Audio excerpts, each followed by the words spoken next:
Okay, so have you ever felt like overwhelmed when you're trying to like get your personal finances in order?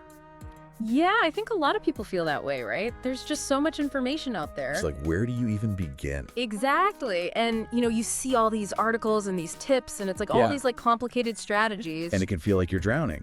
Yeah. So today we're going to kind of like cut through all that noise Right. and focus on a really straightforward Yeah. and actionable framework that you can use to manage your personal finances. I like that. So we're going to do a deep dive Yes. into the 50-30-20 rule. Okay. Have you heard of this? I have. Yeah, it's a pretty popular Yeah. budgeting method. Yeah, it's super popular and Yeah. for good reason. Right.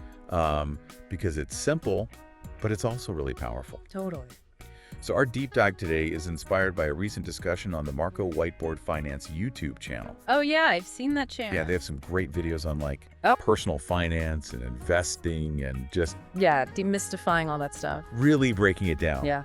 And it's clear that personal finance is a really hot topic Right. because they ran a poll on their channel, and get this, Okay. 30% of their audience Wow. said they wanted more content on managing money. That's a huge chunk. It's a lot. Yeah. It tells you that people really want this information. Yeah, absolutely. And they're looking for clear and practical guidance. That's so true. So our deep dive today is going to directly address that need. Love it. Our mission is to break down the 50-30-20 rule for you Okay. and explain what each of those percentages actually means in your everyday life Awesome. and give you some like tangible examples so you can see how it might fit into your own financial picture. I love that. So it's really about providing you with a clear lens to understand where your money is going. I'm excited. All right, so let's get into the nuts and bolts here. Okay. The 50-30-20 framework. All right. The basic idea is this. You divide your after-tax income. Okay. Now that's the money that hits your bank account every month Right. into three main categories, Okay. like slicing up a pie. I like that. Okay, so 50% of that pie Mm-hmm. goes to your needs, Okay. 30% to your wants, Got it. and the remaining 20% is for savings and paying off any debt. Perfect. Okay. So like a three-pronged approach to your income. Exactly. Yeah. And it's really important to remember that we're talking about your after-tax income. Right. Because there is a difference. Huge difference. Yeah. Because your gross pay, Yeah. that's what you earn before deductions, Yeah. can be very different from your net pay, which is what you actually take home. Right. So make sure we're using that final number. Exactly the money you actually have to spend. Yeah, that's a good point. All right, so let's zoom in on that first 50%. Okay. Needs. Needs. When we say needs, Yes. what are we really talking about? What do you absolutely have to have? What are the essentials? Right. What would cause like major problems if you didn't have it?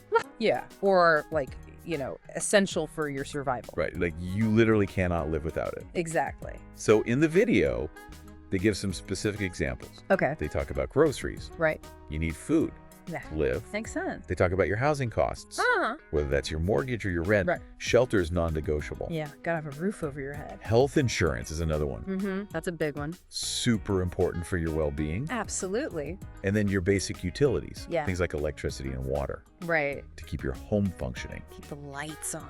So the real test here Okay. is you have to ask yourself, Yeah. is this something I truly cannot function without? Right.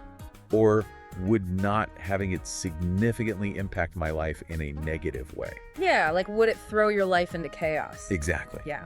It's about what's truly fundamental, not just what's convenient Right. Or what you just desire. or desirable. Yeah.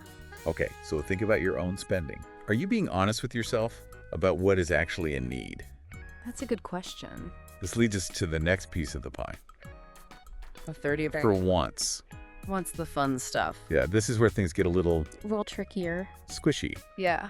because it's so easy to convince ourselves that a want Mm-hmm. is actually a need. Yeah, we're really good at justifying things, We are. especially if we want it bad enough. So the source describes wants as things that would cause a minor inconvenience if you didn't have them. Right. Like, you could live without it, Exactly. but it would be a little bit annoying. A little annoying. Yeah. So the video gives us some good examples. Okay. Shopping for clothes. Okay. Do you really need that brand new outfit? Right. Or would it be okay to like wait for a sale Or maybe buy it secondhand. or just wear the clothes you already have? Yeah, thrifting is huge right now. Yeah. So there are definitely options. Another good example is dining out. With our busy lives, it can feel like we need to get takeout all the time. Right. Like, who has time to cook every night? But is it a true need? Yeah. Or is it more of a convenience? Yeah. Something that just makes life a little easier or more enjoyable? Or like if you're going out with friends, Yeah. it's more of a social thing. Social thing. Yeah. I love the example they use in the video. Okay, what is it? Needing food to survive versus needing a brand new grill to grow a steak on. That's a good one. Both involve food, Yeah. but one is essential Right. and the other is definitely a want. The luxury. So that's the key distinction. Uh, Wants improve our quality of life. oh, yeah. They make us happy, Absolutely. but they're not essential Yeah, for it's survival. For basic functioning. Okay, so we've covered the 50% for needs Uh-huh. and the 30% for wants. Mm-hmm. Now we're left with the final 20%, Okay. which is for savings and paying off debt. Really important one. Really important for building long-term financial security. Absolutely. So let's talk about the savings component first. Okay. The video really stresses the importance of having an emergency fund. Yeah, you never know what's going to happen. Right. So you got to be prepared. So they recommend having 6 to 12 months Wow, that's a lot. Nice. of your essential living expenses saved up. Okay. So that includes your needs Right. and maybe a little bit of a buffer for your wants. That's it. Now, I know that might sound like a daunting amount It does. to save up, Yeah. but they give a really good reason why it's important. Okay. We talk about what happens if you unexpectedly lose your job, Oh, yeah. either for yourself or maybe even both you and your partner lose your jobs. Right. That would be tough. Really tough. Yeah. Having that emergency fund can act as a safety net Totally. to prevent you from having to go into debt Right. or make drastic sacrifices during a difficult time. Yeah, like selling your car. Exactly. Or downsizing your home. So if you think about the big picture, Yeah. that emergency fund can really help prevent you from going into high interest debt. Right. If you have like an unexpected medical bill. Or your car breaks down. Exactly. Yeah, those things happen. So now let's talk about the debt repayment part Mhm. of this 20%. Okay. This includes things like your credit card balances, Right. any student loans, Yeah. personal loans, Mhm. anything like that. Got to pay those off. And the source mentions they're going to create future content on different strategies for tackling debt, Oh, cool. like the avalanche and snowball methods. Yeah, I've heard of those. So that'll be helpful Yeah, for anyone who's currently managing debt. for sure. And then we can't forget about saving for retirement. Right. That's a long-term goal. Yeah. But you got to start early. The video actually points out that a lot of people aren't saving enough for retirement, Yeah, that's a common problem. and that could lead to financial challenges later in life. Absolutely. So that 20% isn't just about paying off immediate debt. Right. It's also about investing in your future. Long-term thinking. Yeah, exactly. Yeah. And all these pieces of the 20% kind of work together. How so? Like building up your savings, especially that emergency fund, Mm-hmm. can help you avoid going into more debt. Oh, I see. And aggressively paying down your existing debt frees up more of your income for savings and other goals in the future. So it's like a positive feedback loop. Exactly. The more you save, the less debt you have. And the less debt you The have. more you can save. Exactly. Yeah. That makes sense. So as you're listening to this, Yeah. what's the key takeaway for you? I think it's about being really intentional with your spending Exactly. and knowing where your money is going. And the source says that without actively tracking your spending, Yeah. those wants can really easily creep into the needs category. Oh, yeah. You start justifying things. You do. Like, oh, I need this new gadget. When you really don't. Yeah. And then Yeah. before you know it, Yeah. your spending is exceeding your income. Yeah. Right. And then you end up in debt. And that leads to financial stress. Exactly. So their advice is simple. Okay. Sit down and write it all out. Write it out. Yeah. Your monthly income after taxes, Uh-huh. and then every single expense you have, Every single one. everything. Okay. And then categorize each expense Okay. as a need, a want, or a contribution to your savings or debt repayment. Got it. You might be surprised by what you see. I bet. I know I was the first time I did it. Yeah. So just to recap, Right. the 50-30-20 rule, Mm-hmm. it's a really effective framework Uh-huh. for managing your money. Yeah.